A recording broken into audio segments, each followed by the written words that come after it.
एक बार मीरा वृंदावन भी गई, वेद प्रमाण दे रहा, एक बार वृंदावन भी गई और वृंदावन में जाकर के मीराबाई ने वृंदावन के चैतन्य महाप्रभु के अतरंग लीला के सहचर श्री जीव गोस्वामी जी से भी सत्संग किया। अब सुनिए वो जीव गोस्वामी कौन थे वृंदावन के। जीव गोस्वामी की प्रतिज्ञा थी कि जब तक जीऊंगा तब तक ना तो स्त्री को देखूंगा और ना स्त्री के पास बैठूंगा। एक ही कुटिया में रहते थे, वहां स्त्री नहीं जा सकती थी। मीरा ने जाकर के अपनी बात को पहुंचाया, साधु जी से कहिए मैं उनसे सत्संग करना चाहती हूं। पहुंचाया तो जीव गोस्वामी जी ने मना कर दिया, स्त्रियों को कभी देखते तक नहीं। मीरा ने ज्ञान दिया और जब ज्ञान की परिभाषा दी तो मीरा के रूप में जीव गोस्वामी को ऐसे लगा कि स्त्री नहीं है, ये तो स्वयं राधा रानी का अवतार लेकर के मेरे दरवाजे पर आ गई है। जिन जीव गोस्वामी ने जीवन में किसी स्त्री को नहीं देखा था, आज उनकी प्रतिज्ञा टूट गई और मीरा के पास पहुंच गए। मीरा के साथ मिलकर के जीव गोस्वामी ने बड़ा सुंदर सत्संग किया और सत्संग करने के बाद अब वृंदावन से सीधी मीरा लौट करके राणा के यहां नहीं गई। वृंदावन से लौटने के बाद मीरा सीधी द्वारकापुरी में जाकर के श्रीनाथ जी के मंदिर में जा पहुंच गई। अच्छा, जब मीरा नाथ जी के मंदिर में पहुंची, द्वारकापुरी पहुंच गई, बस अब तो मीरा पूरे दिन राधे गोविंदा राधे गोविंदा गोविंदा राधे गोविंदा, हरे कृष्णा कृष्णा कृष्णा हरे हरे, हरे राम राम राम हरे हरे जपना शुरू कर दिया। आप तो महाराज मीरा भगवान की भक्ति में मदमस्त हो गई। राणा को अपने आप में बड़ा दुख हुआ, बड़ा कष्ट हुआ। राणा के मन में आया कि मैं एक बार मीरा जैसी भक्तिमती मीरा को दर्शन करना चाहता हूं। राणा ने ब्राह्मणों से कहा, जाओ ब्राह्मण देवता, जाकर के मीराबाई से कह करके आओ कि तुम्हारे ससुर तुम्हें राणा बुला रहे हैं और जब तक मीरा ना आए तब तक तुम लौट करके नहीं आना। ब्राह्मण पहुंच गए द्वारकापुरी में।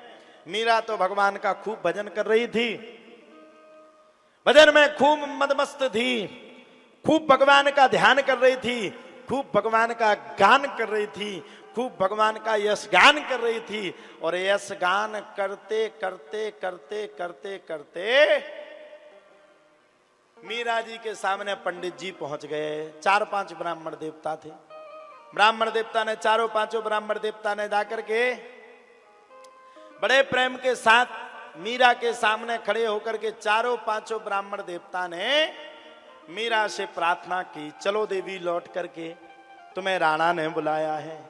मीरा ने मना कर दिया, मैं नहीं जाऊंगी, मैं तो अपने श्रीनाथ जी के दर्शन करने आ गई, अब तो यहां से मैं इनका दर कभी नहीं छोड़ूंगी। ब्राह्मणों ने 2-4 बार समझाया। जब मीरा ने बात नहीं मानी तो ब्राह्मण भी प्रतिज्ञा करके मीरा के यहां ही सामने जाकर के बैठ गए। जब तक मैं अन्न जल को नहीं पाऊंगा, अन्न जल का हम सब ब्राह्मण त्याग करते हैं, जब तक तुम हमारे साथ राणा के दरबार में नहीं जाओगी। अब मीरा को मन में विचार आया, अगर ब्राह्मण सामने मर गए, अगर ब्राह्मणों ने अपने शरीर को छोड़ दिया तो हमें बड़ा भारी पाप लगेगा। मीरा बोली, चिंता मत करो, मैं तुम्हारे साथ जाऊंगी। अब ध्यान से सुनना, ये अंतिम चरण है, ये पूर्ण चरण है मीरा का। पता चल, अच्छा मीरा का ये पूर्ण। अच्छा एक बात बताओ, मीरा ने कभी अपने शरीर को छोड़ा? किसी ने देखा मीरा को? कभी ये सुना कि मीरा ने शरीर को छोड़ा? सुना किसी ने? नहीं सुना। सुनो, ध्यान से सुनना, पर बाद में समझ में नहीं आएगी।